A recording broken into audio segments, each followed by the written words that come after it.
What's up, guys? Welcome back to another video, and in this one I'll give you my thoughts on the Yankees sweeping the Houston Astros in 4 games in Houston, no less, to begin the 2024 season. But before I get started, if you're new here, please subscribe, like the video, and let me know your thoughts down below in the comments section.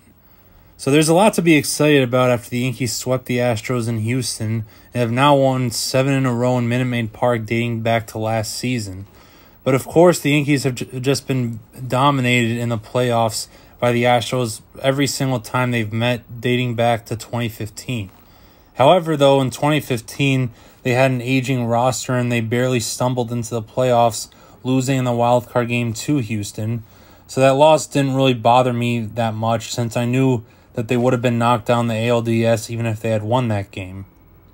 But since then, the Yankees have lost the Astros in the ALCS in 2017, 2019, and 2022 respectively. So the Astros have been the Achilles heel for the Yankees in the playoffs for a while now. That's why it's so encouraging to see them beat Houston the way they did. Of course, they need to finally beat Houston in the playoffs to get that monkey off their backs and get to the World Series for the first time in 15 years. Now, as for this series, again, it's very encouraging to see them sweep the Astros, and I know it's only 4 games into the season, but the Yankees have already looked much better than they did last year. The acquisition of Juan Soto has already paid huge dividends on the team, and I really hope that Hal signs him to a long-term contract and doesn't let him walk this offseason, but that's a topic for another video. So, and not just Juan Soto's performance has been great, but also his ability to elevate the other players on the team, most notably Oswaldo Cabrera. Soto and Cabrera were clearly the best players on offense this series, and I would love to see a bounce-back year from Cabrera. Soto was 9 for 17 with a home run and 4 RBIs, and Cabrera was 7 for 16 with 2 homers and 6 RBIs.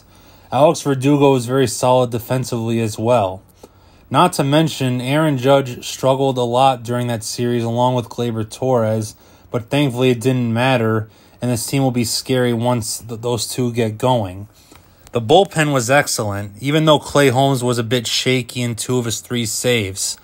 The starting pitching was also great. Nestor Cortes was rocky early on his opening day start, but he settled down and kept it close enough for the Yankees to come back and win that game. Carlos Rodon had to labor and throw a lot of pitches since his command wasn't great, but he only gave up 1 run and was able to give the Yankees more than enough of a chance to come back and win that game. Because if this was last year, Rodon would have gotten absolutely shelled.